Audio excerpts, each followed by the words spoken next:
I'm now recording. Jesus, you look terrible. What's going on? Did you sleep last night? Do I look tired? You do look a little tired. You look unshaven. Yeah. What happened last night? I had a holiday party at my house last night for my office, and You look destroyed. Yeah. What's going on? I mean, did you drink? I did drink, yeah. What does vodka and oat milk taste like? Does it taste He good? had a White Russian. A White Russian Big Lebowski style with oat milk. He's like, I want a White Russian with oat milk. Oh my God. Actually, my White Russian is made with Oatly. And please compliment that with a huge punch in the face. Give me 5 minutes. I'm gonna go shave and It's called the hair of the dog. Yeah. You know, a little Bloody Mary. Banana bug. Banana man. should I go get a beer? I might get a beer just to beat this hangover. Go do it. Yeah, go get a beer. Hang on, I'll be right back. Let your winners ride. Rain Man David Sass. And instead, we open source it to the fans, and they've just gone crazy with it. Love you, Besties. Queen of quinoa. All right, listen. We have to start with scam, bank run, fraud. I mean, Sam Bankman-Fried. I get that wrong sometimes. He was interviewed by Andrew Sorkin, the suit at DealBook, who gave him softball after softball. Then the next day, he was on Good Morning You're being America. really passive aggressive right now. A little bit. Yeah. I'm Throwing a little chip shade over at here. our friend Little Andrew chippy, Ross Sorkin. little Stop. chippy. He's sticking I'm the leaving knife it in. in. He's sticking the That's knife it. in, but Jake Hal's got a point. He's got a point. A little It's bit. a little bit. A little bit. Little bit. Anyway, the New York Times continues to embarrass themselves by handling Sam Bankman fraud with kid gloves. Wow. George Stephanopoulos, my Greek brother, Stephanopoulos the Spartan, came in and absolutely fricasseed and filleted Sam Bankman-Fried on Good Morning America. Very important to note that Good Morning America, the segment was between holiday cocktails and the cast of The White Lotus. And Andrew R. Sorkin was at the DealBook Finance Conference. But you know, that Stephanopoulos interview was 2 hours, but they reduced it down to 10 minutes. So Yes. there were probably a lot of sort of Yes. cordial conversation, banter, and then softball questions. And then he does stick the knife in and does the fricassee, but he cuts out all the other stuff. So he just gets it down to the 10 minutes. What Stephanopoulos did to him was extraordinary in that he said over and over again, in the FTX terms of service, you cannot touch the user accounts, but you at Alameda were taking them and you were loaning them out. I don't know who is advising Sam Bankman-Fried at this point, but why he is talking so much. He was also on a 2-hour Twitter Spaces after all this. At this point, Sachs, what do you think is going on here in the mind of Sam Bankman-Fried and also the media, which seems to have a very variable way of dealing with this obvious fraud and crime?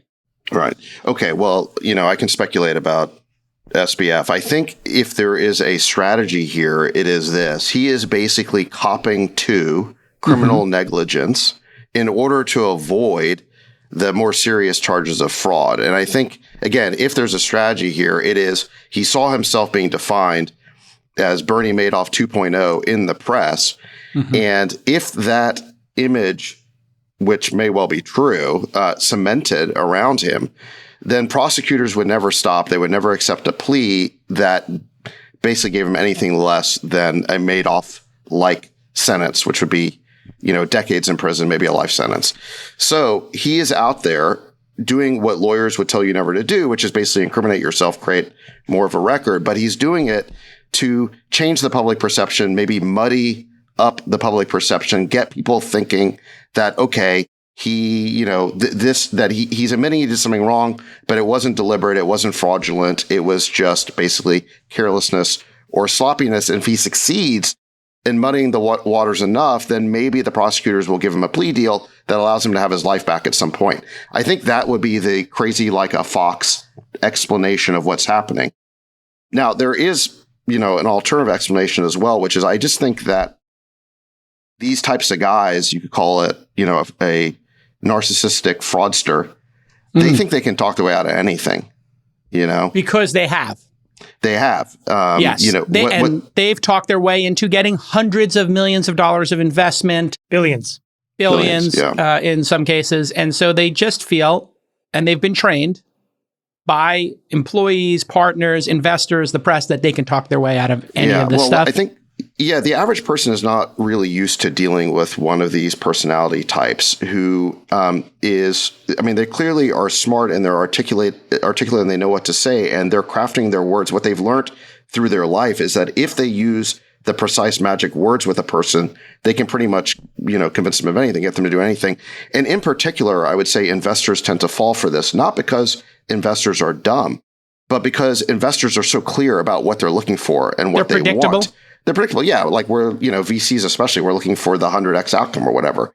So it's easy for this type of personality to construct a story to essentially stroke the erogenous zones of a VC. Whoa. Yeah. And sort of trick them. And so there is probably a positive reinforcement loop that gets created in the minds of one of these people and they start to think that they can basically talk their way out of any situation.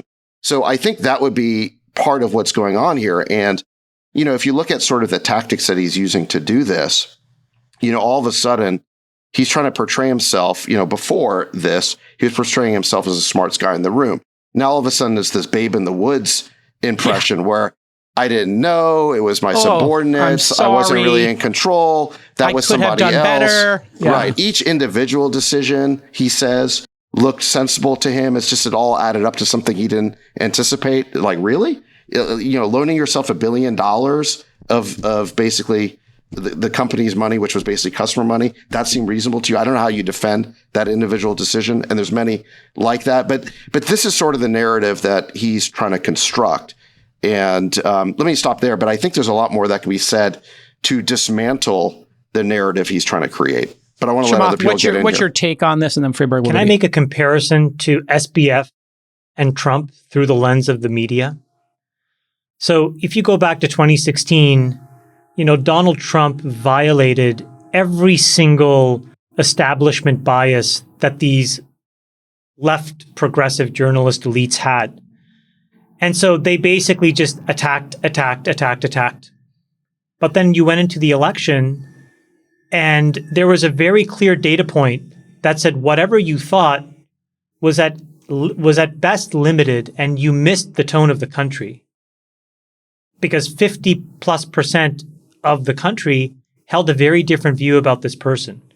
And instead of taking a step back and then the left media, the mainstream media, re-underwriting and learning and then saying, you know what, mea culpa, I got this wrong, they just doubled down. And they said, no, it still doesn't meet our priors. And so we're just going to ring fence this problem and we're going to just try to destroy this issue because, we want to control the narrative and by result, we want to control power. Now you look at SBF, it's the exact opposite. He went to the perfect elite private high school. Then he went to one of the most prestigious elite private universities. MIT. His parents teach governance of all things at one of the most elite liberal institutions in America. Stanford. They are in the establishment of the progressive left. And what happened was he took customer funds and all of this money. He made tens of millions of dollars of political donations. He wrapped himself in this blanket of a progressive left-leaning cause called effective altruism.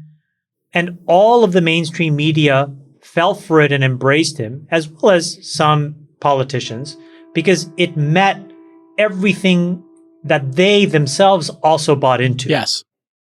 And now you have this cataclysmic event, a multi-deca-billion-dollar fraud or bankruptcy, millions of customer accounts who are frozen, tens of millions to hundreds of millions to billions of dollars lost and stolen from them.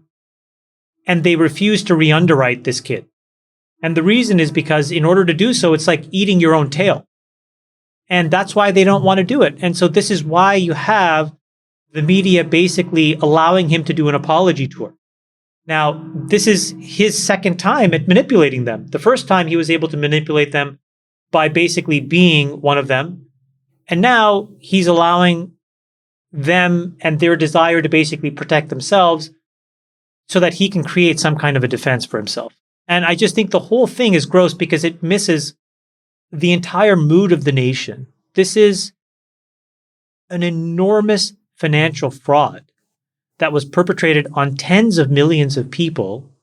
And there's no accountability because in order to do so, the media would effectively have to admit that they missed it and they got it wrong.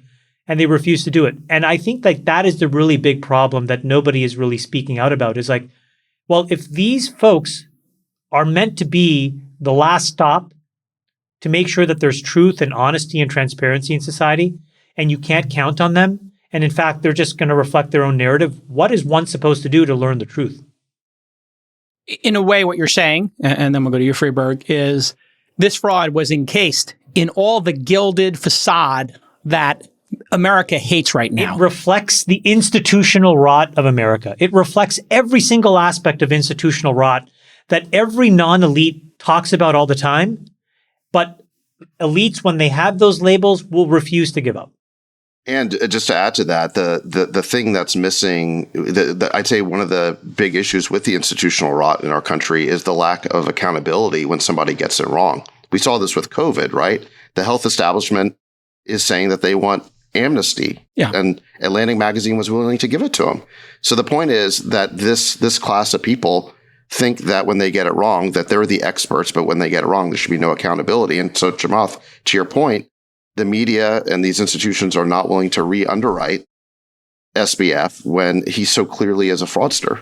Freeberg, what do you think of this theory? You had a large amount of donations to politicians.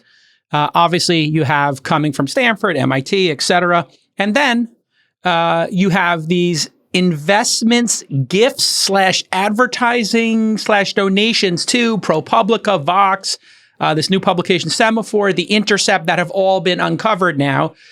Did he do this paying off of all the elites, splashy cashy, giving money to everybody because he knew he was doing a fraud and that this is evidence of this is a premeditated fraud? Or do you think this is a deranged individual who just was seeking status? I don't know. The motivate. There's a video you can watch of this guy. For some reason, FTX has left up all of their videos on YouTube from 3 years ago called Quantitative Trading, 7,500 sell wall of Bitcoin on Binance. It's a 17.5-minute YouTube video of SBF trading arbitrage across markets. I think it provides probably the best natural, non-scripted insight into this guy's behavior that you could see, because it's not like him being interviewed, it's just him living in his world. And he's just, a mouse trying to get a piece of cheese. He's, he's out there, he's, scrambling around in the markets, he's finding edges, he's finding advantages, and he's clearly just taking advantage of them all day, every day. That's who he is. Now, you put a person like that in an unregulated environment, and there was this clustering demand for an unregulated environment because of a lot of what you guys are saying, which is people have this disdain for the elitism and the institutional rot and all these things.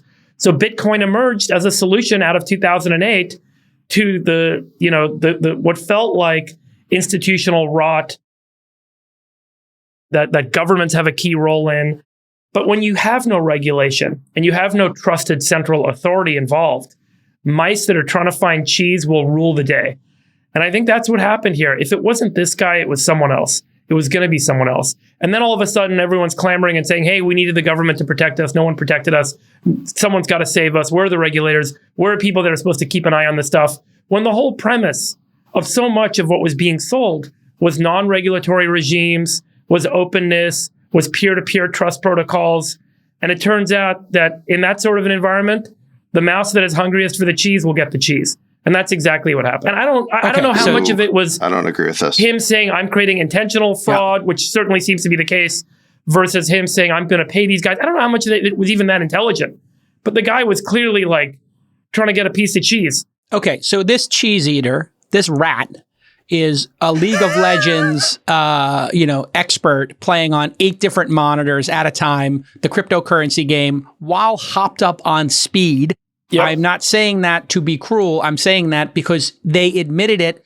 They talked about it in their staff meetings, instructing their traders and team members of how to take speed He admitted to it in an interview this week. Yes. He said that it was all legal prescription drugs, but they were taking them, yes. Yes. And literally in the same videos you're referencing, people see speed patches, or I don't even understand this, but there are patches you can put on your body to deliver speed to you at some, dose or whatever. Sachs, you buy this theory No. here that this isn't about the elite side of it. It's about the non-elite, the anarchy side of it. No. And this cheese-eating rat was just wanted to eat more cheese. I don't buy this narrative because I see too much design intentionality behind what happened. So in other words, it wasn't just a series of individual decisions that didn't add up. Many of those individual decisions by themselves were totally unjustifiable. And moreover, there's too much evidence of sophisticated behavior here. Again, he overnight went from portraying himself as the smartest guy in the room to the babe in the woods. And so, for example, when you look at the construction of all these entities and the corporate org chart, of all the related entities, it's a very sophisticated attempt to obscure and construct certain, protections. When you look at the way that Alameda was exempted from the normal margin requirements in FTX, there was the so-called backdoors. There was intentionality there. There was intentionality in terms of who was hired to staff these organizations. Again, they hired, wasn't hired. No board, no CFO. Yeah, the exactly. Omission is also crazy. The guy who was in charge of compliance, what like Chamath talked about in a previous episode, was the guy who was involved in the Ultimate Bet poker cheating scandal. Not the exactly super mode. Yeah, exactly. Right. Or look at this goofy goofball, Caroline Ellison, who was put in charge of Alameda, right? His girlfriend. It's being done for a reason, right? He's setting it up in a certain way. And, the one time I interacted with him at this tech conference, he was sitting there holding court and he had all of his minions around him who were following his orders. This was a guy who was controlling his business. He was making the decisions at, I think, a task level. And he knew exactly what was going on here. So look, I do not buy this idea that that he was like a blind mouse who's just stimulus response, in the moment. By the way, that wasn't my point, Sachs. My point was whether it was him or it was going to be someone else, it was bound to happen. No, I don't agree with another that. criminal would have emerged. The idea that we want to have completely free, unregulated, Bahamian-based trading, environments that we can supposedly trust because someone puts on a good face when there is no real regulatory body and regulatory authority overseeing it, at some point it was going to happen. Well, no, hold on. It is. Look, Coinbase is a fully regulated institution. But they're regulated. They're not US. set up in the Bahamas and they're not unregulated. And he set up and he had no oversight. Right. He had no board. There was no regulatory regime. There was nothing. But how was he able? Okay, so first of all, look, I don't think this had to happen. I think that excuses too much because it implies that if it wasn't SBF, it'd be somebody else. I actually think that this was a highly concerted effort. Listen, he courted regulators. He donated to politicians. He courted the media and donated to them. He was really good at it. He was really good at it. He was unusually good at it. No, and I totally agree on that. Yeah, super smart, super connected, really thoughtful design on how he committed this, on how he did this. I only think an insider could have pulled off something at this scale. I agree. This is where Chamath, you're exactly right. I think you needed to be an level of insider. cynicism here is he knew the playbook, and he admitted it. You pointed this out with the chats that were released, where he said he. Yeah, look, I mean, just like the he chat. Look how convoluted and intertwined all these people are. Like Gensler's intertwined with the parents. Yeah, parents apparently bundled a bunch of money to Elizabeth Warren. He was dating the CEO of the business that he owned 90% in. There are all these other random shell companies that he owned 100% of where they were lending back and forth hundreds of millions to billions of dollars. Yeah. To David's point, that is a sophisticated con that you have to architect. And the way that he was able to get away with it is that not a single reporter or regulator thought to dig in. And the reason I think is because he said all of the right things that wanted them to embrace him.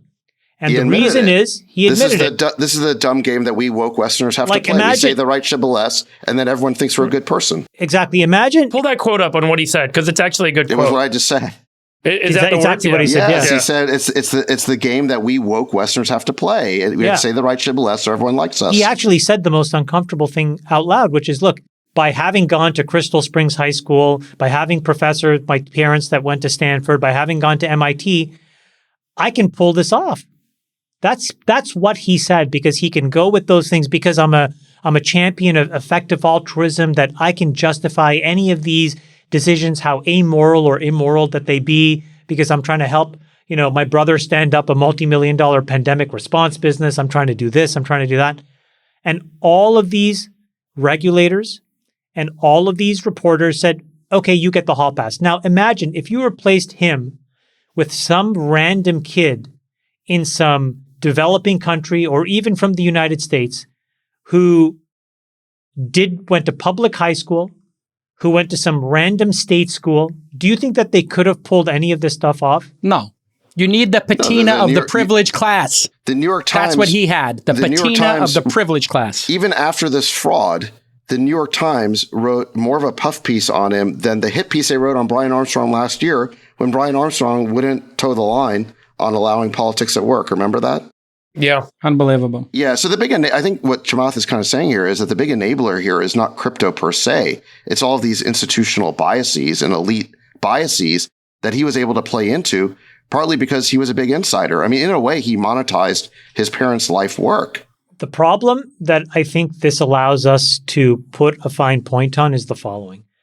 In society, we've confused a lot of people to think that the opposite of liberal is conservative or Republican.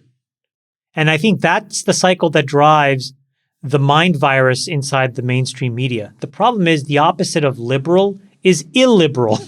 Okay? And what illiberal means is to be narrow-minded and unenlightened. It means to be puritanical. It means to be fundamentalist. And this is really what it allows us to see now. We have now had 6 years of data, case after case after case, where if you are woke, if you are a social justice warrior, if you have the right credentials that justify your upbringing, if you have institutional bona fides that come from your parents, you get to create the narrative and you get a hall pass. And everybody else basically is at the subject and the mercy of the mainstream media. And so if you don't kiss the ring and bow down to them, they will try to destroy you or run you out of town. But if you are one of them, they will give you a hall pass. And when it's time for them to change their mind in order to tell the truth, they won't do it. And so these types of grifts will continue, as Friedberg said, because there is no check and balance without a healthy, independent media. There is no way for all of us to actually know what's really going on. Guys, some person in the media could have asked the question and dug in deeper around the connections between Alameda and FTX for the last 24 months. So could have diligence at a venture firm. At no point could any person have asked these questions and found ex-employees and said, are there any unseemly connections here between FTX and Alameda? There was no disgruntled employee. I mean, every company has disgruntled employee whistleblowers. But here, where there was billions of dollars being made by tens of people, not a single person who felt on the outs said anything. Well, he was also giving millions of dollars to press outlets. Hold on. It's because the questions weren't asked, and then this kid paid hush money to the mainstream media. Let me ask you a question of you guys. Do you think that it's the media's responsibility in this context, or do you think that there should have been a regulatory authority that had oversight of this business like there is for every bank and every trading operation in the United States? And every one of those businesses has a compliance officer and has regulators up the wazoo, making sure that customers are kept safe and protected. Or do we think that should offshore vehicles be allowed like this that allow people to operate? It's a reasonable question, but there was a chicken and egg question. We were all standing around holding our hands while the CFTC and the SEC were fighting. That's not something that consumers can be expected to adjudicate. So yes, we should have legislation that clearly defines all of this, but there were enough parameters that created regulatory frameworks where a bunch of good actors did operate in them and are continuing to do so, like Coinbase. So I don't think this is a regulatory issue. I think that if you believe there are people who are supposed to forensically examine things and get to the bottom of things and ask hard questions, those people did none of that here.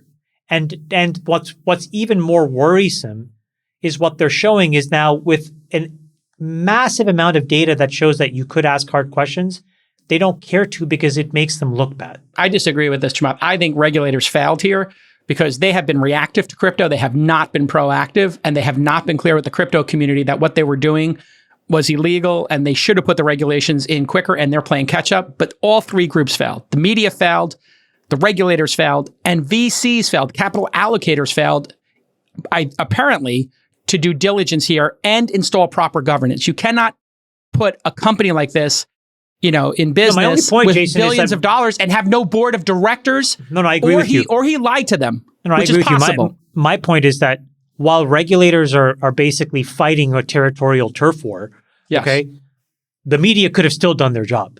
They chose not to. Guys, it was worse than that because it's not just a case where the SEC failed to exercise any oversight of him or dig into any of these questions. He was in the room with them crafting the next set of regulations. He was working on the regulations that you're talking about that are supposedly needed. While breaking them. They let the fox in the hen house. Yeah. He was going to craft a new type of regulatory license for these types of exchanges with the result that he was going to get one and some of his competitors weren't. This was one of the things that triggered CZ to basically, do what he did, which is basically that SBF was trying to get Binance and competitors like that banned while SBF would be one of the sole people to get the license. By the way, Jason, here's an example. He was working with the regulators. Yeah, Jason, you just said something derogatory towards CZ. He rug pulled them. Did he do that, or did he actually expose the fraud? That's what I mean by rug pulling, yeah. He was partners with him. That's not what rug pull means, Jason. Okay, well, he was partners with him, and then he realized he was weak and that he was doing some stuff that was shady, and he decided he would eliminate a partner who was creating regulation, as Sachs said. Whatever you want to say, he knifed him. All he did was indicate a desire to liquidate his position in a token that was supposedly perfectly liquid. And that's basically, that caused everything to unravel. Yeah, but these were partners, right? I mean, these were deep business partners. Well, and they were partners. They were collaborating on these tokens together. So they weren't competitors. No, they were not, so. Jason. Like part of the big loan that initiated all of this stuff like a year and a half ago was to buy FTX off the cap table. So, this all I'm saying is like you used words in your framing of a guy, who's built a business is like he is this nefarious bad actor. Binance was FTX's first investor. Hold on a second. But David's right. All the guy did, as far as we can tell right now, is tweet, I'm selling this token because I don't believe in the capital structure of this entity. And he got those tokens by being bought out of the cap table. I know. He was partners with them. So if you don't like rug pulled, how about backstab? These were business partners. No, they're not partners. No, you still don't understand, Jason. Of course I understand. He was the first investor. So to do and this to a company you were bought investing out. No, exactly. he then got bought out. And if part of the consideration, partners, part of the consideration were these tokens, these FTT I understand tokens. Yes. Jason, when Uber went public, yes, and you got distributed stock, did you distribute and sell Uber at any point? Previous to that, I sold some to Masa. No. I'm asking you a question. When Uber went public and you got distributed from Uber, I didn't. No. Your stock. So you've never sold a single share of Uber Not since it's public. No, I sold it before in private markets. Okay, yeah, but I'm sorry, but that doesn't make Jason a partner of Uber. You're just a stockholder. Yeah. This is slightly different, I think. But okay, fine. You guys, if you guys want to consider, he was the first investor in the company. They might were have been business a historical partners. situation, but their status at the time that CZ tweeted was that they were competitors. Okay, fine. I mean, they became competitors. I agree. And by the way, to Chamath's point about this rug pulling language, I think we're getting kind of down a rabbit hole here. Yeah, but we're getting on weeds here. But what CZ did perform a service in this sense. Okay, SBF claims that $4 billion more was about to come in. I personally don't believe that. Sounds like bullshit to me. But if it is true, that would have been a bad thing. The more money that came in to that operation, SBF proved that he was a very poor custodian of customer funds. For sure. They're being siphoned I'm off not for his own defending use. SBF, but the longer this went on, I'm just highlighting the language that you use is sort of like, again, part of that establishment elite narrative. And I'm just questioning, you should maybe steelman, take a second to just steelman a more dispassionate view, which is here's a counterparty, who, when he left the cap table, was given half cash, half tokens. Okay. And he decided to sell his tokens. Yeah, and tweet it publicly and cause a run on the bank. So it was not a run on the bank. There was no bank. Where's the bank? This run on the bank language, okay, is something, this was in the semaphore coverage, okay? He did it publicly. That's my point. So I'll steel man it for you. No. Hey, these tokens are worthless. I need to liquidate them as fast as possible. But why would you do that publicly?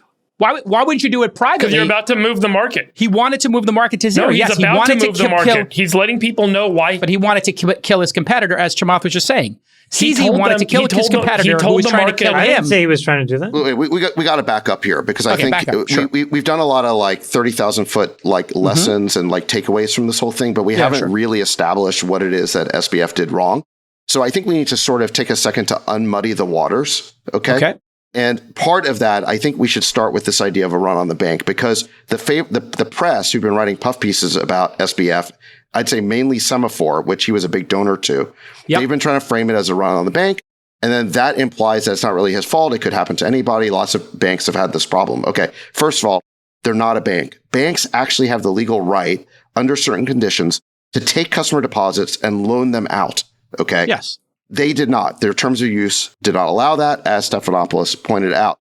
SBF's answer to that was, well, we had this like margin account program. There were other provisions and other terms of use. But most of the customers who lost money, the vast majority, did not opt into that program. They never agreed to that. So that's point number one. Point number two is, I think we need to look at this language of margin account. Okay. SBF's explanation of how customer money was siphoned off for his own personal use, i.e. to Alameda, is that Alameda had a margin account. So I think we could perform a service here by explaining why it wasn't a margin account. And, Chamath and you guys understand this really well. The way that a margin account works is the following, okay? Because I think some of us have them set up with investment banks. You go to an investment bank, say Morgan Stanley, and you post collateral. You actually over collateralize. So for example, you might take $100 million of stock, post it at the investment bank, and then they will let you loan a certain percentage, nowhere near 100%, maybe 50% loan to value. So if you have a very, very liquid security, you may get 50% coverage, which means if you posted $100 million, you could get a $50 million loan. Okay, but so you have $100 million in Amazon stock, you're some Amazon VP, you can get $50 million loaned. And if it's a private asset, it's anywhere as high as 30%, 35%, but typically it's about 25%. My expectation is in a liquid token like this would have basically gotten 5 or 10% coverage ratio at the best of it. And then what happens is you have these maintenance values. So if all of a sudden the value of these entities multiplied by that percentage that you're allowed to loan falls below, you have to post money. That's how a margin account works. It's just, there is no free lunch in that. Yes, exactly. Let me just say quite simply, very simply, what it appears this guy did. He took customer deposits in US dollars. He then converted those dollars into some other asset. And he had a mark on that asset. Let's call it $1 a token. And then those dollars were moved to somewhere else. No, this is because someone transferred in some other token. Listen, but we need to finish the explainer around the margin account, okay? Because what SBF did is this. He took customer deposits, gave them to himself, just be clear. He took customer deposits in US dollars. They were wired in. Correct. He took those dollars out and he put a fake token in. And he called that. That's right. Therefore he said the balance sheet is good. But the value of that token, it turns out, isn't $1, it's 10 cents. That's right. It was his sort of his made up token that FTT is the name of that token. That he tightly controlled the trading of and artificially propped up the price. And by the way, it wasn't just FTT. But here's the thing. It wasn't just the fact that his collateral was no good. It was also the fact that, and this is from the bankruptcy filing by the Enron trustee guy. He specifically said that Alameda, unlike every other margin account on the platform, had the auto liquidation provisions turned off. So wait, we have to finish the thought around how margin works. So like Chamath said, you overpost collateral.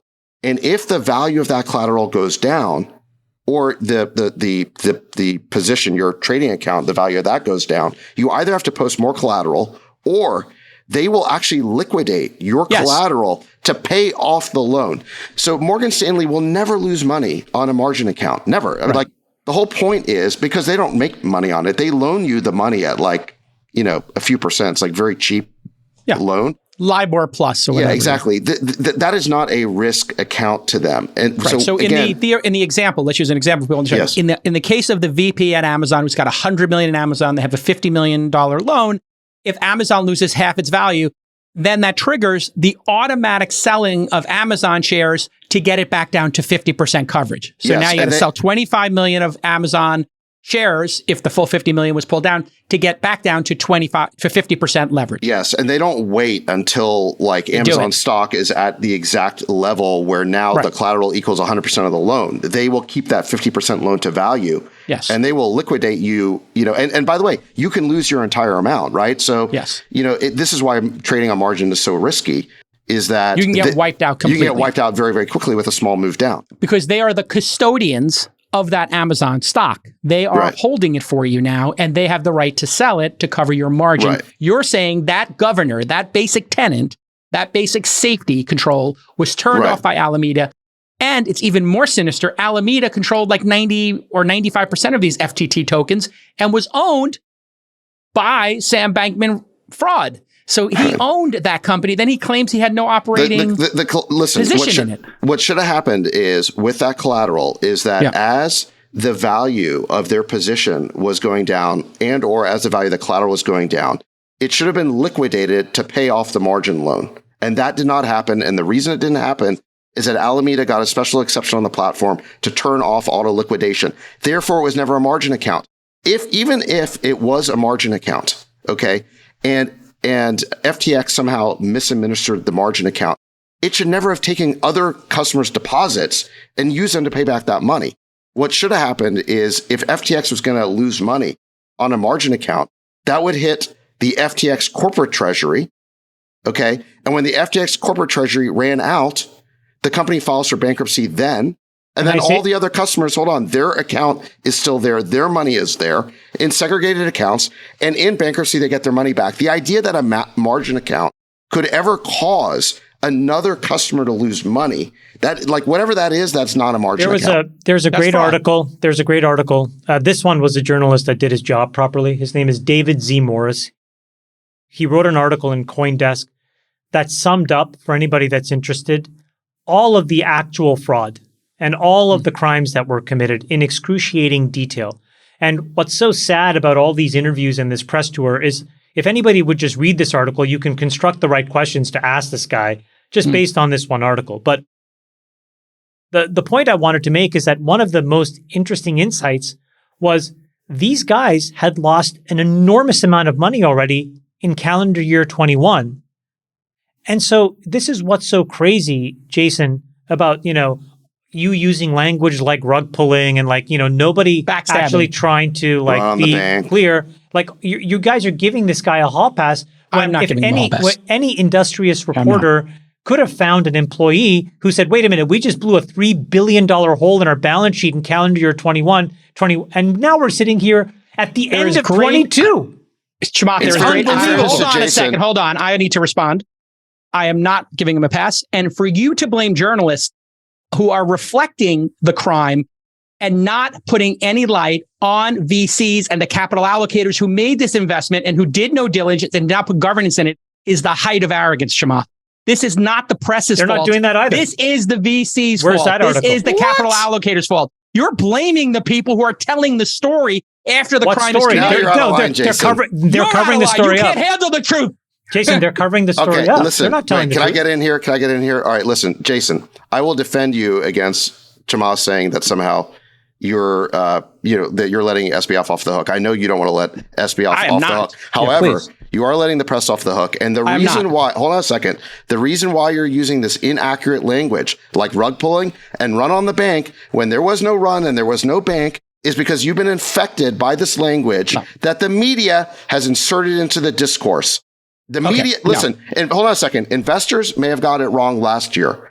Investors may have got it wrong when they did that last round. But I think investors now understand what's happening. But the media is still covering for SBF by mis-explaining what happened. Okay, give me a percentage, Sachs, of who's to blame here. VCs who invested and didn't set up any governance, regulators who did not set rules around crypto, and then 3, the media. What percentage out of 100% is the investors, the regulators, and the press? Go. 3 numbers. I would say that before the fraud got exposed, one third, No qualifiers.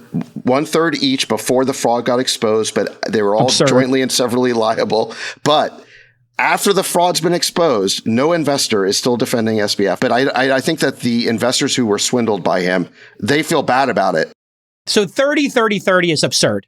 The press had no way to know the fraud was going on, just like the VCs who put the money in pieces. didn't. What are you talking about? Jason, doesn't are you matter. stupid? Like, wasn't You're wasn't stupid the because journalist you that exposed the do fraud not at Theranos? He's the guy that went and did all the work. John You guys are Carreyrou blaming should be the celebrated. press. Hold on a second. John Carreyrou went and found this thing when Yes. when everybody else was like, "This is perfect. It meets all of our priors." Let me finish, please.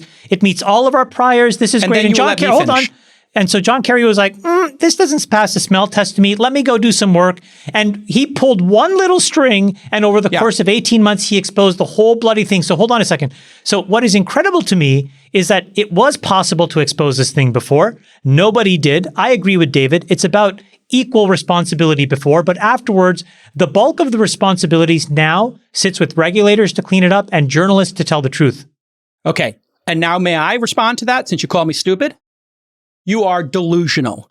Number one, every one of those investors in Theranos could have taken a fucking blood test at 2 different places, like Jean-Louis Gassier did, and write a blog post and prove that Theranos didn't work. And they withheld disbelief. Investors putting in $100 million, including Rupert Murdoch, didn't even take a fucking blood test or tell one of their diligence teams to do it. The same thing happened here with the investors in FTX. They did 0 diligence. They set up 0 governance. This was a failure of the investors and the governance for 99% of the problem. And then regulators should have caught it. And the regulators, in fact, did catch Theranos. So you're completely wrong, Chamath. Again, the journalists come in after the fraud is happening. The investors and governance is responsible for stopping these things. FTX was a failure of governance and investors, and so was Theranos. The end. You're completely wrong. The question is post exposure. Yeah, why are you guys obsessed with post? How about avoiding these things? You guys are blaming because the story journalists. is ongoing. Because the You story are is blaming ongoing. journalists for something that is capital allocators' responsibility. It is our responsibility to do diligence. It is our responsibility to create a board of directors that checks on Elizabeth Holmes and Sam great. I Bankman didn't fraud. disagree. Nobody's try and disagreeing with exonerate? You that. just call me stupid. You just call me stupid for pointing out something that you refuse to accept. What are you talking about? Accept the fact that capital allocators created I'm this. the older brother. I'm No, you I think can that make whatever joke you was want. skipped You over. guys are giving a pass to the investors You're and doing to your Fredo governance. impression again. I'm Come not on. doing Fredo. I'm not doing Fredo. You guys are being absurd. This is why people say is that trigger we're word. Don't delusional call on him this dumb. podcast. Don't call him dumb. The It's reason like that people say character we're in Fish Called delusional is that Wanda. we won't take acceptance of this Remember in issue. Fish Called Wanda, like the guy you can't call dumb? He Totally, he loses it. goes berserk. Yeah, No, he's I'm not going the berserk. Kevin You Kline guys have a character. blind Yeah, spot. he holds Capital the Kevin Kline allocators are character. responsible. He's like, don't call me dumb. I'm not going Holds to him over the balcony. defend. I'm not going to You defend use your- any you single use one this of trigger those word. investors. All right, I everyone mean, calm I down. think that they did a horrible gonna get a job beer. too. It's a great episode. But the reality Ratings is, just went up. but the reality is, I think that if you think that you can, it's your decision to defend the mainstream media. I think that that's fine. I'm not defending them. No, you are. You said they have no No, responsibility. I'm blaming the VCs. It's different. The culpability is with the investor class that has not had proper governance Great. Then and you know what, diligence. Jason? How many articles have been written excoriating them? Yeah, some. Where? A lot. They handle look me. like fools. Yeah, I mean, Show me the type in Washington Sequoia Post. Capital. No, show me the Type in Washington Sequoia Post, Capital. New York Times that's like digging Sure. in to that malfeasance or that lack of oversight and holding them accountable in a way that you feel exposes this problem to create change. Well, if we look at Theranos, those people who invested, including Draper and Just show me the examples. That's all Rupert I'm asking. Murdoch, they really went after them for sure. Yeah. What about here? Wall Street Journal, 1 day ago, Sequoia Capital apologizes to its fund investors for FTX loss. Venture Wow, capital firm that's- tells fund investors that's that hard-hitting. it will improve due diligence on future investments after They 100 really million got him. loss. They really got Let him. me read That's you. a cover Hold on story in the second. Wall Street Journal. I'm gonna read you a sentence from the New York Times coverage of SBF. And Sam I'm not defending Bankman-Fried, that. hold on a second. Sam Bankman-Fried is neither a visionary nor a criminal mastermind. He is a human who made the same poor choice that generations of money managers have made before him. Are you effing kidding no, me? I'm That not was the New York defending them. Times coverage. Yes, you are. They also said I am not defending them. Yes, you his are. I reach just called exceeded Andrew his Sorkin grasp. a suit. And then Semaphore, who was on the take, who received millions of on the dollars of his payroll. money, Yes, they're on the said it was a payroll. run on the bank. Okay. How much did they now, get? where $5 is their million? apology? Hold on a second. Where is their apology? Sequoia has apologized. Where is their apology? Oh, it has to come. I'm not defending the press. Yes, you I'm are. just saying. Yes, you No, are. you are. No, I am not. I am Yes, you literally are. telling you that the New York Times has been Where's asleep the at New the York wheel Times and apology? throwing. The press is always demanding an I'm apology agreeing from with you. The everybody press has else. done a shit Hold on a job. second. The press is so is incompetent always on this. demanding- The Twitter Spaces yesterday did a better job of trying to I ask agree. questions I and getting agree. to the truth than a single journalist has done, or the collective Totally. body of all of journalists. Absolutely. Totally. Literally, randos on Twitter Spaces did a better job than Sorkin. Let me tell you agree. why no one trusts the press, Jason. First of all, they have an agenda. I But am in second of agreement. all, when they make a mistake, they never admit it. When's the last time they did an apology or retraction? When's the last time they did what Sequoia did? I don't know. And they Exactly. need to You apologize can't about even New York point to Times. it. I am in agreement with you on that. But I think we have to first say, and this is where you guys should have a be blind ashamed of spot, themselves. is what is the responsibility of capital allocators and governance and regulators? I think it's 1, 2, 3. Our industry is responsible for setting up proper governance. The regulators are responsible for making sure that You're right. scientific You know who claims I are think's backed up. responsible? And then press is a distant third. You know who I think is responsible? SBF. Yes. 1, 2, and 3. And then we can talk about 4, 5, and 6. Okay, 4, 5, and 6. Capital allocators, regulators, the press, a distant sixth. I agree. Let's go on to China. God, it's so spicy today in here. God, it's so hot. Sorry, if I do think when we attack the mainstream media, Jason feels a little tinge of like insecurity and illegitimacy because you were a journalist. My personal perception is I think that's bullshit. No, I think that you have an incredibly romantic view of the craft as you practiced it back then, which I Yes, think I do. was full of integrity. yes, I And do. I think that's true. I think that you don't adequately realize how massively the industry has changed in the last 20 years since you've become an I investor. realize it more than you do. I fully realize that the media has absolutely become biased. Are they and they have corrupt? lost. In some cases, yes. I mean, if you're taking money Are they from blinded? SBF Are and they then biased? giving him, they are corrupt if they're taking money from SBF and then giving him kid glove coverage. Absolutely. That is the definition of corruption in my mind. What is it called when you don't take money necessarily like the New York Times and still treat them with kid gloves? What is that? It is extreme bias. And the New York Times became extremely Why do you biased. think why do you think that bias exists? They were always left leaning, but I can tell you why. When Trump came in, a generation of new journalists became activist journalists. They didn't want to tell stories and take it straight down the middle and let the facts tell the story and let the audience make their own decision. They felt an existential risk when Trump came into office. They got Trump derangement syndrome. They picked a side like MSNBC and Fox did, and the business model became, for the New York Times, pick a side and get the subscribers. It was a deliberate, cynical choice on the New York Times part to go full MSNBC or full Fox, the two extremes in mainstream media, in order to get the subs. And they literally rallied the troops there to do anti-tech, anti-Trump coverage, and they became activists. And when journalists become activists, they are no longer journalists, they're activists or commentators. And that's the problem. It's being presented as journalism when in fact it's activism. So you're that's a right. problem. So just shout out to Matt Taibbi, who just did a Monk debate. That's well said, by the way, on this Jason. on this very topic, and he Thank you, has a Jamal. great Substack, basically saying what you're saying, Jason. And the best quote is, "The story is no longer the boss. Instead, we sell narrative." He's a lifelong journalist whose father was a lifelong journalist, and he understands the way the business has changed. And it's like what you're saying. And this is why independent media, whether it's Substacks, whether it's call-in shows, whether it's all-in podcasts or other podcasts, Joe Rogan, Sam Harris, whoever it is, independent voices are now what consumers are seeking out because they can sense the bias. They know Rachel Maddow and Tucker have an axe to grind and they're left and right. They didn't But what about expect the these New York more- Times, yeah, Washington Post, exactly. and Wall Street Journal to, they knew they were leaning. They didn't expect them to pick a side. Do you think we should cancel do you think folks are better off keeping their New York Times subscription or replacing that New York Times subscription with a basket of Substacks? And Yeah, you answered your own question. It's the latter. I think you're on your own as a consumer now. You're going to have to, and I think this podcast and the nuance we have, shout out to Freeberg for nuance. What we've done on this Podcast is What's that funny, Sax? to explain to people. Freeberg's not the only one with nuance, JK. Nobody would describe David Sachs with the word What, nuance. he's the nuance department on this podcast? What am I? 100% he is. But you would know that because you leave when Science I'm Corner the truth starts. department, okay? Sometimes You're nuance. truth bombs. All right. I'm the truth department. The point you can is, take the both sides department. consumers need to become extremely literate, and they have to do their own search for truth in today's age. They shouldn't trust New York Times. They shouldn't trust us. They should trust themselves.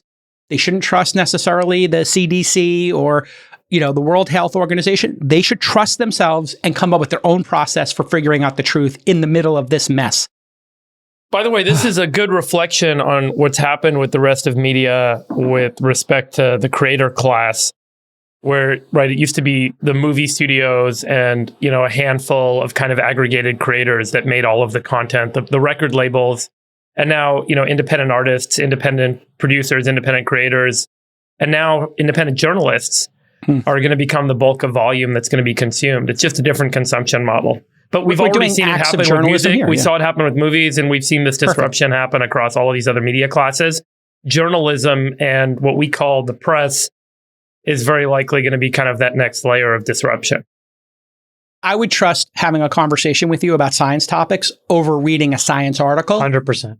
In the New York Times or Wall Street Journal, if I'm being 100%. honest. I would much 100%. prefer to talk to you about it. And if it was markets, I'd rather talk to Chamath. And if it was SaaS, I would talk to Sachs or operating a company. Speaking of operating a company. Or politics. We'll see. We'll see.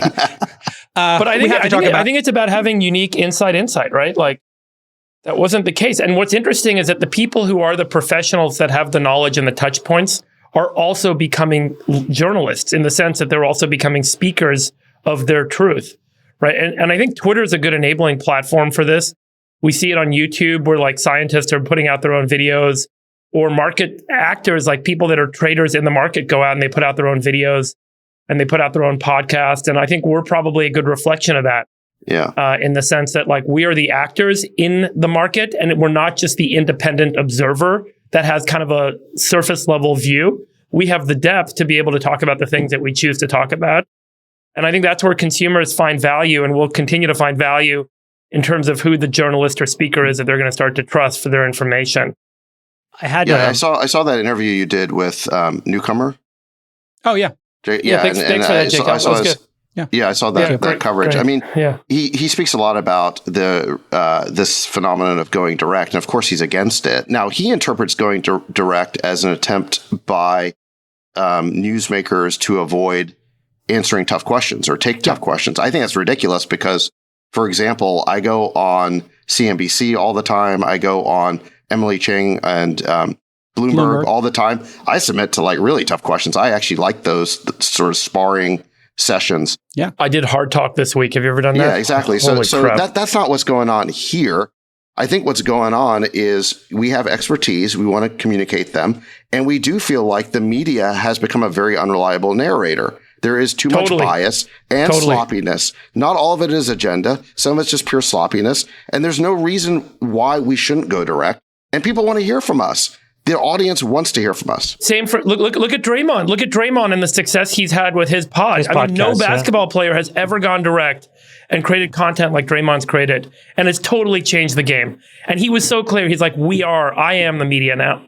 And I think that's JJ Redick, Old Man and the Three, amazing podcast. I was going to tell you guys a story. So I was in the Middle East this week, and I had this crazy experience where I was trying to understand what was going on in China. And so I started on CNN, and the whole thing was the propaganda machine around a democratic revolt, pushing for democracy and trying to depose Xi. Then I moved to Al Arabiya. So one channel up, I went from channel 10 to channel 11. And instead, what they were actually doing was interviewing people on the ground. And what they were talking about was literally how these PCR tests have become far too burdensome, and they just wanted it to end and more reasonable restrictions to get in and out of quarantine. Then I went from there to BBC. And in BBC, they had a China scholar who was talking about how for decades, actually, the Communist Party supports local level protests and demonstrations because they've realized that it is a part of their political system to make sure that people feel like they have a say. And I was like taking a step back and I'm like, if you listen to the US narrative and even Jason, like in our group chat, people fomenting for like revolution and this is Tiananmen 2.0. And I'm like, well, I'm reading 2 other channels that tell us a completely different set of things. And I just thought, man, people just really fit the data. Such a good point. To fit their bias. Yeah, we are projecting. We want to see a revolution in China. The people in China want to have their lives back. I would love to see more democracy in the world. Yes, guilty as charged. I would like to see people be more free in the world. Dictator. I think most people just want to improve their condition. And I don't think people are as tied up on the philosophy of the government as they are about improving their condition. And as long as their condition is improving, they're willing to put up with any form of government. And history shows that. By the way, the conditions in China have improved better than everybody's in the last It's better than They've anyone moved 500 in million history. people out of abject poverty. And that's the great success of engagement. Isolationism would not have created that amazing outcome. 500 million people going out of abject. You're referring to us Apple building factories. You're Apple saying building factories is what I'm referring to. Oh, okay, Instead of fine. you guessing. If they want to build something over there, I guess that's better than us throwing open our markets and giving China MFN status to destroy American manufacturing and build up their economy so they can become a peer competitor to the United States. Yeah. I mean, this is the balance of engagement, isn't Sachs, it? what If you talking engage too point- much, you give everything up. You know? Sachs, which of the current Republican agenda do you disagree with most strongly, just as an aside? Well, most Republicans are in favor of our Ukraine policy, this sort of unlimited appropriation of weapons and aid to them. Don't you disagree with immigration policy of Republicans and Democrats? Well, I have a more nuanced position on immigration, which is I think we need to have a border. And it can't be just like an open border, which is the de facto policy we have now. But at the same time, I do think that we should have H-1B visas. And we want to, like Tomas said, we want to be an all-star team for the world. We want to have the best people who want to come here. So there's a balance. It's a balance. Yeah. And then, look, I think that I was happy to see the marriage equality bill finally passed the Senate. Yes, they did get about 12 Republicans voted 12 for Republicans it. That's great. supported it. So that's awesome. great. Yeah. But that's not the majority, unfortunately. Look, on what I would categorize as the old social issues, like gay marriage, like cannabis legalization, I was on the liberal side. Yeah, I don't think, banning abortion entirely, a total abolition is going to work for this country. I think Republicans will lose elections if they insist on that. And I think they're getting that message. So yeah, I mean, look, I think that I've always considered myself to be pretty centrist. And so you're not a globalist. You don't believe in open global markets with the U.S. In general, I understand the benefits of free trade. And I don't think we should be isolationist with respect to trade. I don't think that we can be a successful country if we isolate our economy. So I do want to trade.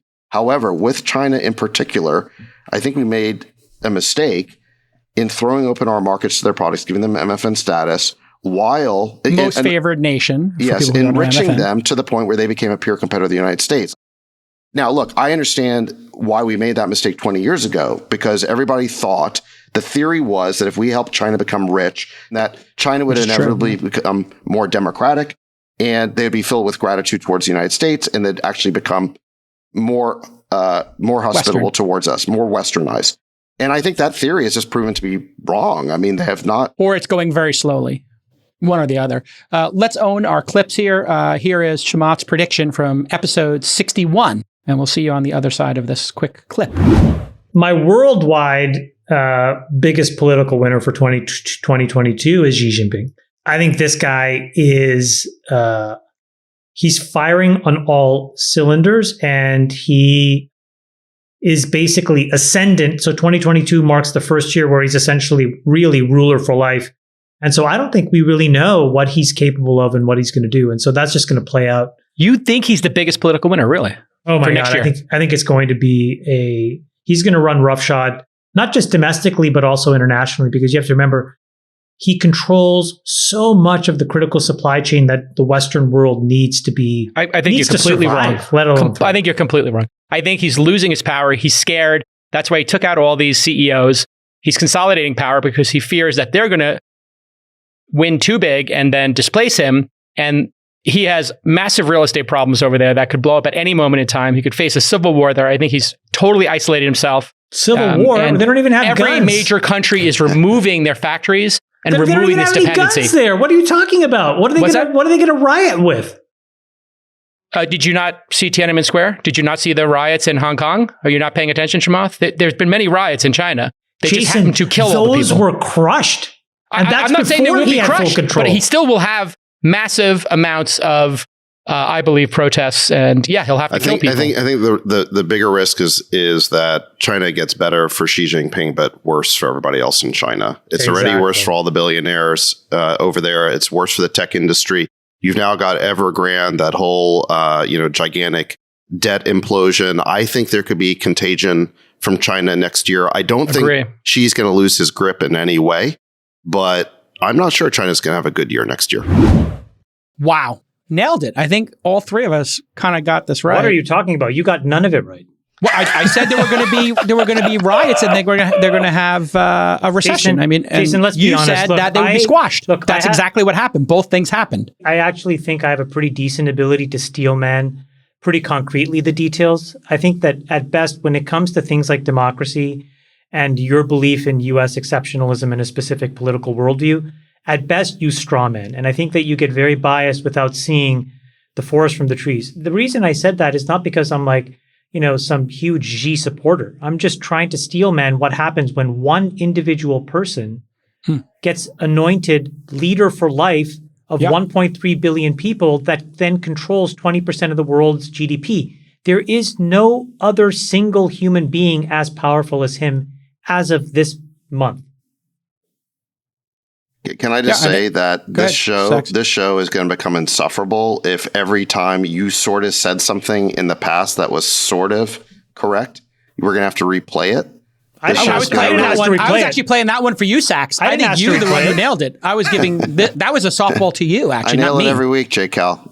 All right, this show's going to slow down if we play every clip that I got right. You guys are asking to pull clips all the time. I just pulled one clip about China where you nailed it. No. Look, I think and also look what he did. the king of pull a clip. The Evergrande thing, look what he did this week. They said, okay, you know what? The real estate industry can now issue secondary stock sales, raise equity and equitize themselves. So they're going to find a soft landing for the equity part for the real estate industry in China. And now they're reopening. So I don't know. I'm not sure what we're supposed to comment. What I will stand by is what I said, which is I don't think we have a very clear view about what's going on, what the substance of these protests are, and what people actually want if you're only consuming US media. And so if you find a way to get a diet from a bunch of different sources all around the world, you may get a better sense. I had an accidental window into that by being in a completely different part of the world this past week. Freeberg, any final thoughts on China and what's going on there before we move on to ChatGPT? Your favorite story. I think one of the things we often miss is that China, the CCP, does have their hand on the throttle. Like, they throttle up and down. We always think that it's a linear line and that it's super dogmatic and fixed, but there's certainly responsiveness. And the release of the lockdowns in Guangzhou and Beijing this week seems to have been a pretty good indication that when things do get, when the tides do change, leadership there seems to respond. Not always, but enough to kind of keep things going. So, should they reopen? I think it's 60% of the population or so is vaccinated, with obviously vaccines that maybe aren't as don't have the same efficacy as the ones here in the United States. Do you think they should open up and just let it rip? Or do you think they should still try to maintain this zero COVID policy? Because that is the debate right now. From what point of view, what's the objective? Because obviously, that's what I'm asking you. Yeah. Well, from the objective of economic growth, they need to open up and they need to keep their economy working and they need to keep their labor force engaged, or else they're going to continue to suffer. So if economic growth is the objective, they need to open up, right? If the long-term health cost of the nation balanced against that is the calculus that they're kind of weighing, there's probably some more nuance to that. And certainly, my understanding is there may be a precedent setting, which is, hey, we've said that it's a zero COVID policy, therefore we have to hold strict to it, toe the line. Else it looks like we're weak. And so there's also this, maintaining the authority of the CCP objective. So there's a lot of maybe competing objectives right now. Certainly don't have a sense of how they're weighing them all. But I think that once all those videos came out this week, yeah, you guys saw them, but people were screaming. There was an apartment on fire where the doors were locked with steel beams on the base of the building. At least that's what the video said. I don't know how much truth there is to that, but that's what was said. And clearly people are extremely distraught and unhappy with the conditions of the lockdown. At some point, enough people with enough loud voices, something's going to change. I mean, let's just remember, like, the bargain that's struck in that country and with all countries is that, the citizenry to some extent are willing to tolerate their government so long as their conditions continue to improve. And there's a bargain. There's some bargain that's struck. And as soon as that bargain starts to go south for the citizenry, then that governing entity is at risk. And I think that that's what we sort of started to see this week, was the conditions are getting far, far worse and far less livable for so many people in that country that the government had to shift. Do you think, Chamath, this COVID strategy, and then we'll move on, was basically Xi Jinping wanting to get to that Congress, his coronation, and now that that's over, maybe he can change gears, and then... Like I said, my belief is that I have a very poor access to enough data to steelman what is actually going on there. But one explanation could actually be that in the absence of enough hospital infrastructure and ventilators and a bunch of these other things, they had to take a pretty severe approach to this disease. I don't know what they know or didn't know. Maybe they understood, the virulence of it. Maybe that they have slightly different aging characteristics of their population. Maybe they genetically responded to the SARS-CoV-2 virus. I don't know any of these things enough to tell you, Jason. Yeah. But the reality is what Freeberg says is right, which is that you cannot grow an economy if people are inside locked in their apartments. And it looks like they have decided that that's coming to an end, and they're going to, deconstruct all of these things. So, the Chinese growth engine is coming back. And I think that that's going to be an important factor economically that we're going to have to figure out, because it's going to have a huge implication to American growth and American inflation. Sachs, if in fact if the lab leak theory is correct, China might have some insights into this disease that maybe the West didn't. Maybe that plays into their policy a bit. Any final thoughts here? Jake, I'm just surprised to hear that you have a problem with their lockdown policy over there. Because aren't they just implementing Democratic Party orthodoxy? I mean, isn't this the policy that Tony Fauci and Barbara Ferrer, that all the health experts... I was not in favor of lockdowns. What are you talking about? You're the one who had all your masks and had ventilators day one. Isn't this the why lockdown are you painting policy? This? Why am I getting because you'll defend the Democratic Party. I'm just asking a question as the moderator. Isn't this basically... Why am I getting a stray? Isn't this what Don't Gavin deflect, Newsom Jake. I'll answer the question. Yes. Hold on. Let me finish the question. Of lockdowns. I was in favor of if people wanted to stay home, and then if people wanted to go out and take the risk, take the risk. I was always in personal choice. Isn't this what Gretchen Whitmer in Michigan and Gavin Newsom in California subscribed to, the idea that the way to fight COVID was through lockdowns? Now, yes, Newsom had 10 pages of exceptions for his political donors. Absolutely. And he didn't use the police to lock people in apartment buildings. He may have wanted to, but they didn't actually do that. But can you really tell me that this lockdown policy has been disavowed by people like Fauci or by the health authorities like the Barbara Ferrers of this world? They still subscribe to this view.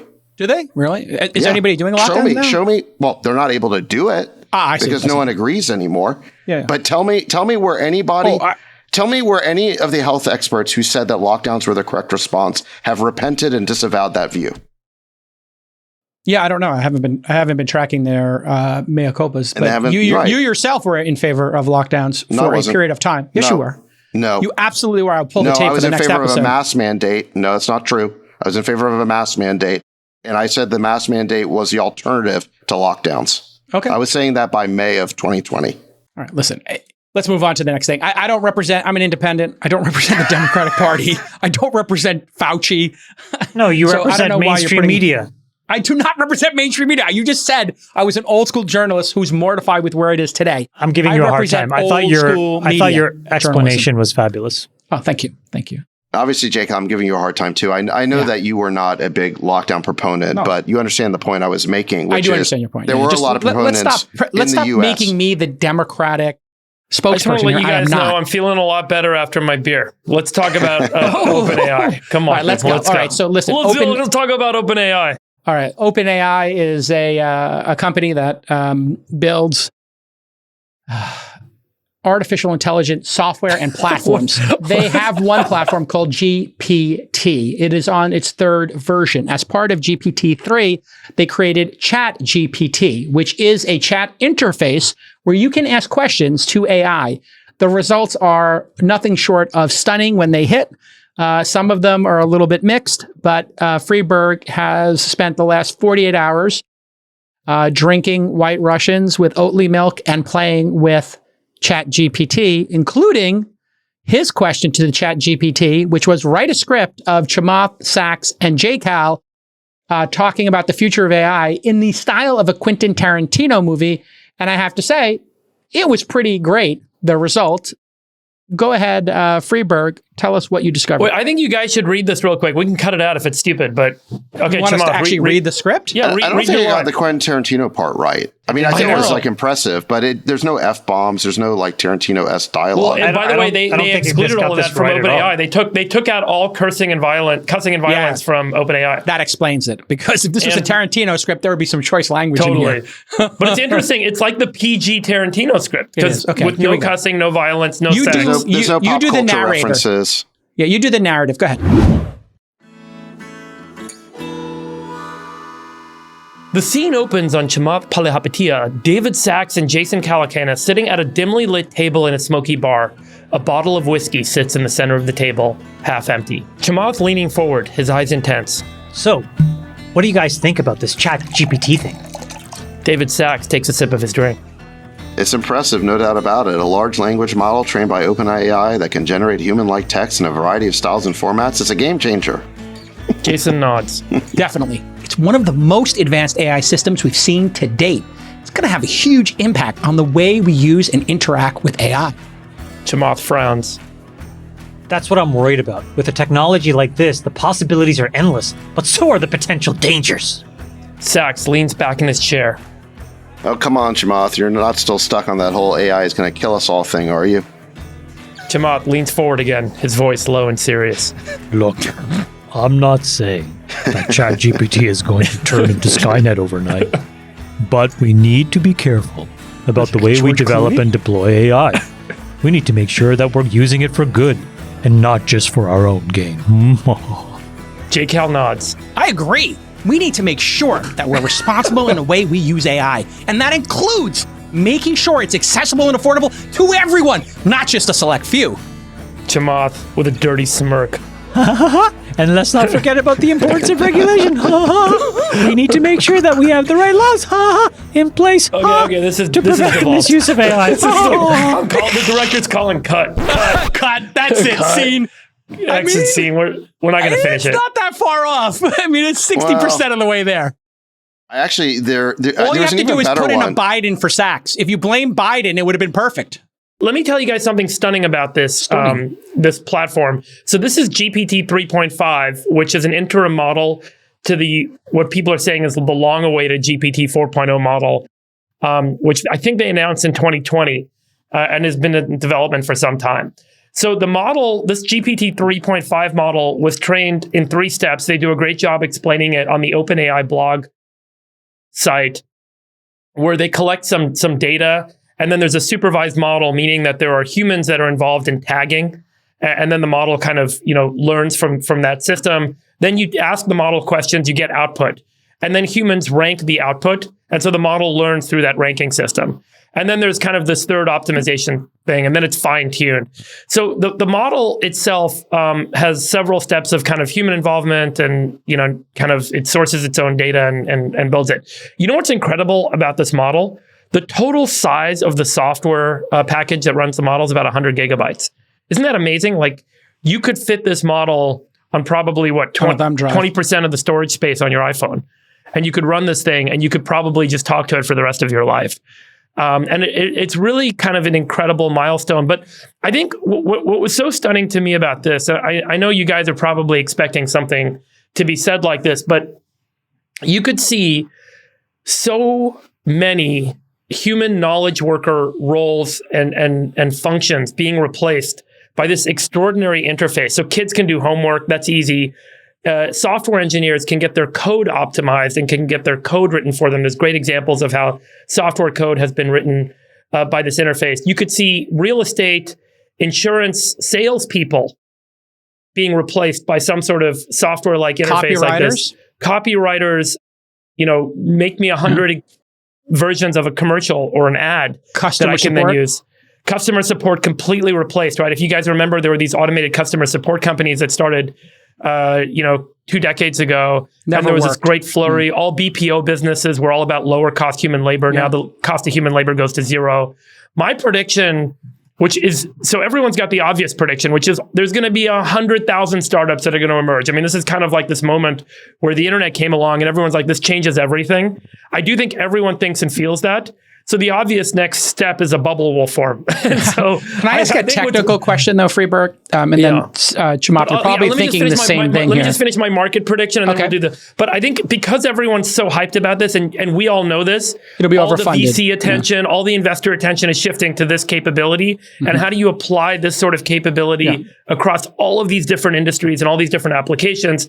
And as a result, my guess is the next hype cycle, the next bubble cycle in Silicon Valley will absolutely be this generative AI business. But this is a little technical, but how would it know the difference between like YOUR and UR when it is processing natural language if you were to do like your anus or Uranus?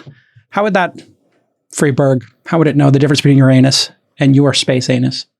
It'll learn that, It's a joke. It didn't land. Yeah. It was a joke about Uranus. It didn't land. Try again. I honestly think the AI probably would have made a better joke than that. It would have made a better joke for sure. Somebody did it in our group chat and said, do intros like JCal, and they would be terrible. So at least I have a job for another year. I've asked the AI to pretend you're the all-in-pod besties telling Uranus jokes. That would be pretty hilarious. Sorry, let me just say one more thing about this OpenAI thing. I do think that the biggest and most interesting thing to think about is how this will disrupt the search box. The search, the way search works at Google, and the internet search is there are these kind of servers, these web crawlers that go out and gather data. Some are structured data feeds, and some of them are just crawlers. And then that data is indexed, or in the structured way, it's kind of made available for serving directly on the search page. And so much of that is indexing. So I search for a bunch of keywords. Those keywords and perhaps with some natural language context are matched to a result page, and I click on that and it's linked out. Years ago, Google started a product called the One Box, where they could take structured data, like what is the weather in San Francisco today, and that top of the search result page just presented that data because it knows with high certainty the question you're asking, and it knows with high certainty the answer it can give you. Yeah, clipped it from somebody's website, right? So if that starts to become everything, then that one box interface, and it's not just Google's ability to access all this data and index it and serve it and store it. There could be a lot of competitors to the one box and a lot of competitors ultimately to search. And ultimately, Google's core product, their search engine, could be radically disrupted by an alternative system or set of systems that have more of a natural language chat interface.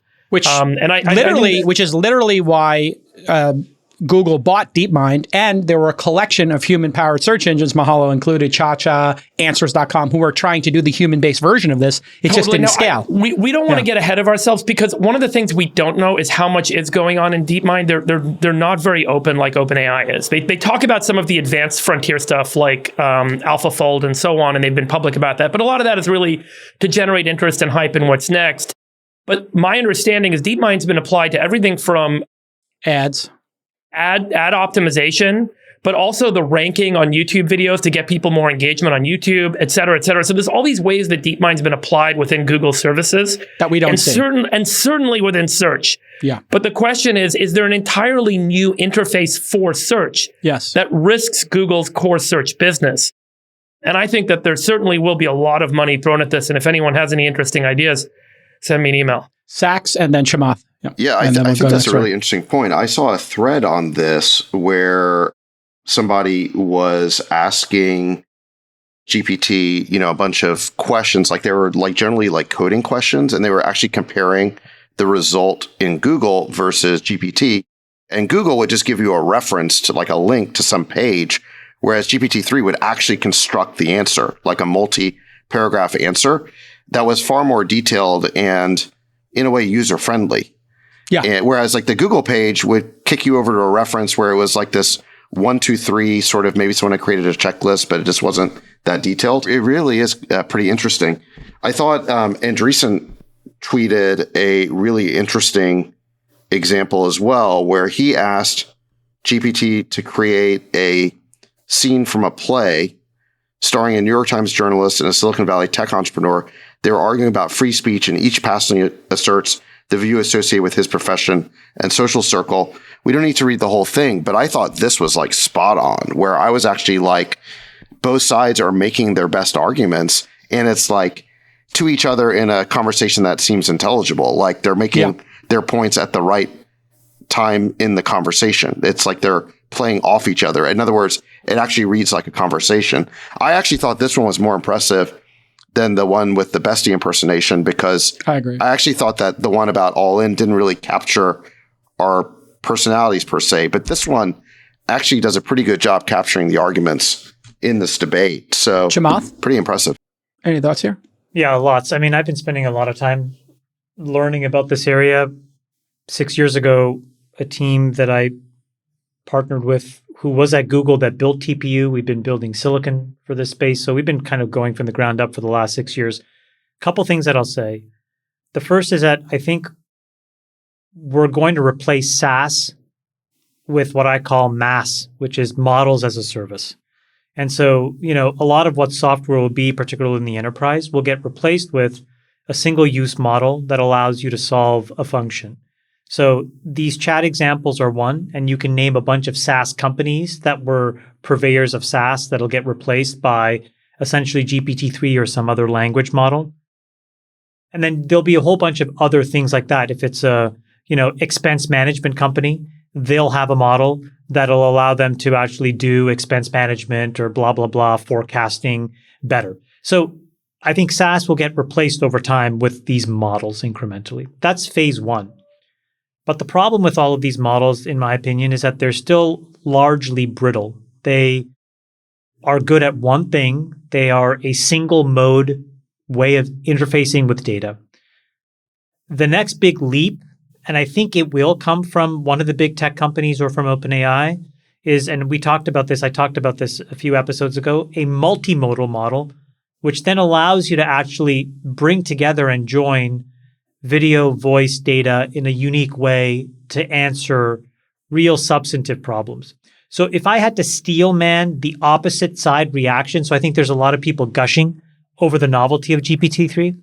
If I had to, or ChatGPT, if I had to steel man the opposite, what I would say is it's going to get somewhere between 95 to 99% of all of these very simple questions right, because they're kind of cute and simple. There is no consequence of saying write a play because there is no wrong answer, right? You either kind of, it tickles your fancy or it doesn't. It kind of entertains you or it doesn't.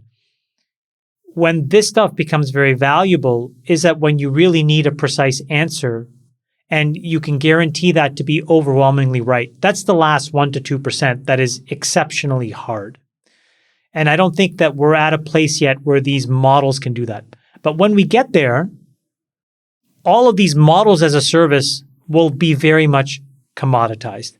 And I think the real value is finding non-obvious sources of data that feed it. So it's all about training. So meaning you can break down machine learning and AI into two simple things. There's training, which is what you do asynchronously. And then there's inference, which is what you're doing in real time. So when you're typing something into Chat API or ChatGPT, that's an inference that's running and then you're generating an output. But the real key is where do you find proprietary sources of data that you can learn on top of? That's the real arms race. So one example would be, let's say you build a model to detect tumors, right? There's a lot of people doing that. Well, the company that will win may be the company that actually then vertically integrates, buys a hospital system, and get access to patient data that is completely proprietary to them and covers the most number of women of all age groups and of all ethnic categories. Those are the kinds of moves in business that we will see in the next 5 to 10 years that I find much more exciting and trying to figure out how to play in that space. But I do think that ChatGPT is a wonderful example to point us in that direction. But I'm sort of more of that case, which is it's a cute toy, but we haven't yet cracked the 1% to 2% of use cases that makes it super useful. But I think the first step, but the first step will be the transformation of SaaS to MaaS. And then from there, we think we can try to figure this out. It reminds me of, in a way, when you give that description of like, hey, this is really interesting, but it's not complete. Is remember when GPS came out and like people were like doing turn-by-turn navigation, they drive off the road because they were trusting it too much. And then, over 20 years of GPS, we're kind of like, yeah, it's pretty bulletproof, but keep your eyes on the road. Same thing that's happening. And these changes tend to be slow. These last 100 or 200 basis points literally takes decades. Exactly. So the last 15% of self-driving is like the decade-long, slog. That may take a century. 15% may take a century. But the last 2% will take a few decades. It's like the change happens very slowly and then all at once. For people who don't know what a TPU is, that's a tensor processing unit. This is Google's application-specific circuits, right? And custom silicon that they invented for TensorFlow at the time. Yeah, so if you want to try to... Although now the modality of AI, we've changed that as well. So now we're totally in the world of transformers. So we're not even using... you're not letting the tensors flow the way they used to. All right, there's been a slowdown in SaaS. What is happening in the software as a service world? There was a good update by Jamin Ball, who works for Altimeter, our friend Brad Gerstner. He does these really great updates on what's happening in the SaaS world. The big thing this week is that Salesforce had its quarter, and I would consider Salesforce to be the bellwether for the whole SaaS category. I think they're the largest pure SaaS company. They were the first multi-tenant SaaS company at scale. And what they've shown is a huge slowdown. Basically, their net new ARR that they just added in the previous quarter dropped 2/3 compared to the previous quarter. But because their sales and marketing spend was the same as the previous quarter, it exploded their CAC payback, which means the amount of time it takes to pay back your customer acquisition costs for a given customer. So you see there 155 months it would take now to pay back the customer acquisition costs. That's over 10 years. That doesn't work. I mean, I think before this quarter, it was more like 2.5 years. That's something that you can afford. A company can't, if you're spending 10 years of, gross profit on a customer to acquire them, the business doesn't make sense. So now I'm not saying any of this to pick on Salesforce. It's an exceptionally run company, one of the absolute best. Mark Benioff, fantastic CEO, founder, great human being. But I think the point here is that what you're seeing is the whole SaaS industry is really slowing down here. In the first half of the year, you saw SaaS valuations correct. Now we're actually seeing SaaS top line correct. And, there's an interesting question here. If your CAC payback goes from 2.5 years to 10 years, you have to bring your CAC down. How do you do that? You can either reduce marketing or you can reduce sales. So in other words, you can reduce... You mean cut the sales team? You can either cut people and headcount from your own team, or you can cut spending you do on advertising or events or money that you spend on other companies. Either way, there's going to be a big contraction in jobs basically around this industry. And I think that what that could do is cause a vicious cycle where Death spiral? we start seeing, I wouldn't say death spiral, I think this vicious cycle for the next year or so where seat contraction becomes the norm instead of seat expansion. So if you go back over the last 10 years, a major tailwind at the backs of SaaS startups has been that every year you start with 120%, 130, 150% of last year's revenue just from your existing customers. Why? Because they were hiring more and more people and they needed to buy more and more seats. But now headcount growth is frozen. And in fact, companies are doing major layoffs. So the baseline for next year could be seat contraction. So instead of starting with 120% of last year's revenue, you might start with 80 or 90% because there's going to be so much churn. So I think that, SaaS companies need to take this into account. This idea that like growth is on autopilot, that could start to go in reverse. I don't think permanently, but I think for the next year or so. This is why I tweeted, 2x is the new 3x. If you can grow 2x year over year in this environment, that is as good as or better than growing 3x last year. Oh, frankly, it's better. Clearly it's better. Yeah. Like a lot of companies that weren't that great could grow 3x last year because times were so frothy. Everyone was buying everything. But now it is going to be really hard to even double year over year. Companies need to take that into account into their financial planning. You need to restrain your burn because a lot of the revenue that you predict is going to be there may not be there. All right. Thanks so much to the Secretary of SaaS. I think you got a board meeting. I do. I got to run. One of the interesting things I saw in terms of use cases is somebody used the ChatGPT to describe rooms. Then they took the descriptions of those rooms and then they put them into like Dolly or Stable Diffusion, one of those, and it created the visual. I'm curious if you think, the self-driving APIs and machine learning that's going on. Then you got images, then you got chat. Maybe you have proteins going on with the AlphaFold stuff. When these things start talking to each other, is that going to be the emergent behavior that we see of general AI, and that's how we'll interpret it in our world, is these 100 different vertical AIs hitting some level of reasonableness, to Chamat's point, on data sets. And then all of a sudden, the self-driving AI is talking to the one that's looking at cancer and tumor diagnosis and the chat and the image ones, and maybe Stable Diffusion, the protein AI, and the one that's looking at cancer cells start talking to each other. Yeah, I'm not sure that's as likely as there's a lot of solutions that will emerge within verticals, and I think you can distinguish them. So I kind of gave this example a few months ago. If you remember, Kai's Power Tools was a plugin for Adobe Photoshop. Yes. It came out in 1993, I believe. Of course. And Kai's Power Tools completely transformed the potential of Adobe Photoshop. Because Photoshop had all the basic brushing and editing capabilities within it. Kai's Power Tools was statistical models that basically took the matrix of the pixels and, created some evolution of them into some visual output, like a blur. And so you could motion blur something, and you could change the parameters. And now your photo looked like it was going through a motion blur. Ultimately, Photoshop bought and implemented those tools. But those were similar. They were statistical models that made some representation of the input, which was the image, and then created an output, which was an adjusted image. I would argue that that is very similar, although the models behind it are very different in terms of the contextual application of statistical models in software.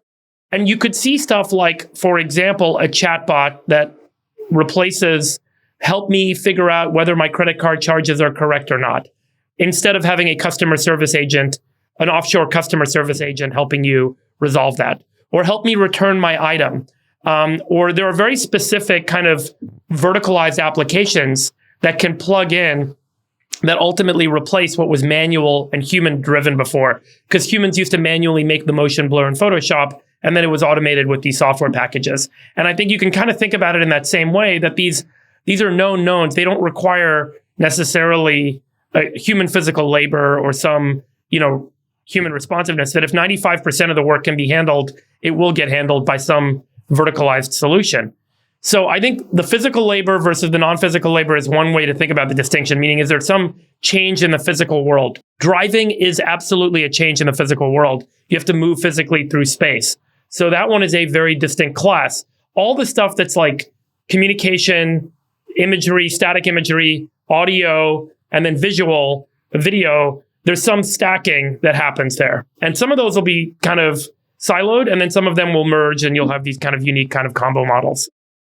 And so, look, as they start to work together, I think we'll see them, completely rewrite some of these verticals, like movie production or music production, right? Or advertising, or we're seeing it now with video and creative arts, with some of the visual stuff on OpenAI. And to be honest, a lot of journalism, a lot of creative arts have become the wisdom of the crowds over the last 2 decades, where, artists were looking at the collective works of the internet, interpreting it, and then coming up with content, which is kind of what these AIs are doing. And then who legally owns the collective content is going to be a big question. Chamath, you talked about data sets, and Microsoft is being sued right now, and GitHub, because they used open source to create tools in AI to help augment programmers. Like while they're programming and writing code, it gives them suggestions. And now the open source community is suing them for using their data set. So what do you think about the legality of data sets, Chamath? And should they get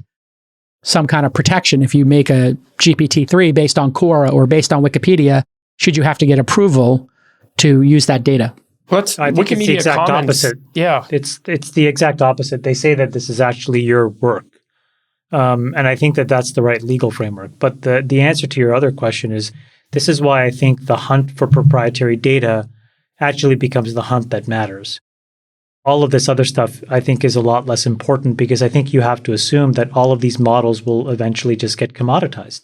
So there'll be a, like you see like Jasper AI, and you see a bunch of these generative AI companies. It's really interesting. But the problem is when you sit it on top of the same substrate, you'll have a convergence, right? Everybody's chat model will eventually look and sound and feel like the same thing, unless you're giving it a few special ingredients that other people are not. And so it's the hunt for those ingredients that will make this next generation of models really valuable. So to give it an example, you would have Wikipedia, which is Creative Commons, anybody can use, but Quora as a data set, not everybody can use, that's owned by a company. So Quora would have an advantage. Take an extreme example. If Quora didn't allow themselves to be crawled, right? Okay, which they don't. Yeah. But then they developed their own language model, which used the best of the internet. So call it, GPT and Quora.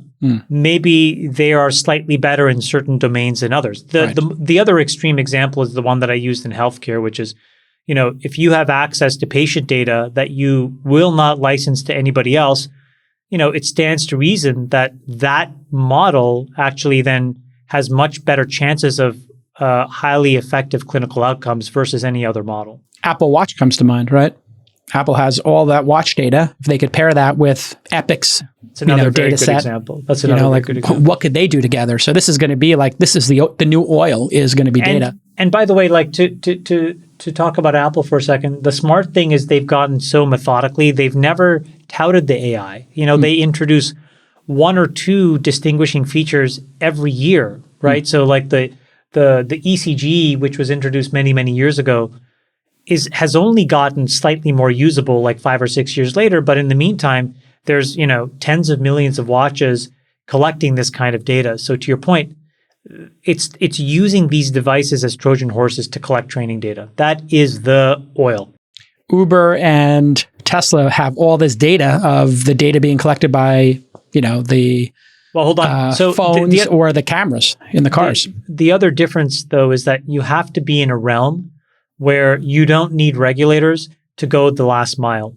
So the problem with ADAS, I think, or level 5 autonomy, is that eventually you get to a point where even if the model becomes quote unquote perfect, you still need regulatory approval. And what I'm saying is I think you have to focus on areas of the economy that are not subject to that, or where the regulatory pathway is already defined. So for example, if you use that healthcare example, let's say that you had the largest corpus of breast cancer image data and you could actually build an AI that was a much better classifier for tumors versus other things. The FDA actually has a pathway to get that approved very quickly. The problem with level 5 autonomy is that there is no clear pathway. It's not, again, we go back to almost a crypto example. We don't really know who will govern that decision, and we don't know how that will be governed. So I think the the thing that investors have to do and entrepreneurs have to pick their end market very carefully. And investors have to realize that this dynamic exists as well if you're going to do this right and make Imagine any money. the Robinhood trading, trader data set, watching people sell in shares and then predicting markets with it with AI. I mean, it could be crazy. Well, you have that or payment for order flow that's used by Citadel and the other big, but not AI, right? dark So then, pools. or who knows? Maybe they are using AI on their side. No, they are. I can tell you as somebody who sells, we sell a lot of machine learning hardware into this market. The biggest buyers are the U.S. government and these ultra high frequency trading organizations. Freeberg, any final thoughts here? I'll give you the final word. How could this affect astronomy? How could this affect, our search of the galaxies? Going out past Pluto, Saturn, breaching Uranus, any of those things. How could it impact? Any of those? I'm trying to get a Uranus joke to land. Help me out there, Tremont. You got it's not the. I think you need to have more space related. Workshop this one with me. Or gut biome related. Gut biome. Yeah. So how would this affect SuperGut? Use the promo code TWIST. You have to trick Friedberg into thinking we're asking a serious question. Get him down the science path, and then rug pull him. Now that's the right use of rug pull. Rug pull. Exactly. Okay, let's do it. Here we go. Let's workshop. That's the rug pull. So tell us, when you're doing like SuperGut, use promo code TWIST to get 25% off. When you're doing SuperGut, you're analyzing people's guts.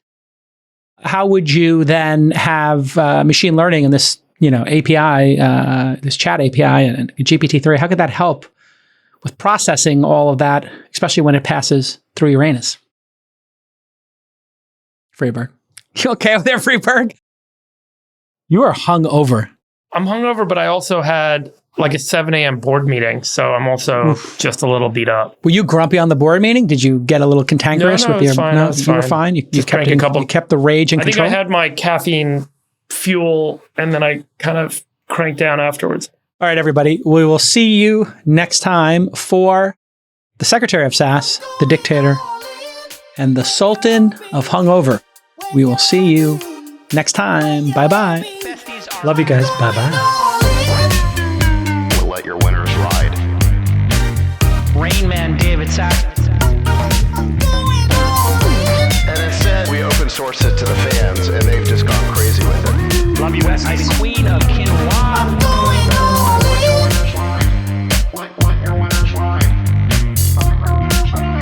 Besties are back. Code 13. That is my dog taking a notice in your driveway. Oh, man. My haberdasher will meet me at Clinton. We should all just get a room and just have one big huge orgy because they're all just useless. It's like this sexual tension that they just need to release somehow. Wet your beak. Wet your beak. Wet your beak. We need to get merch. Besties are back. Going all in.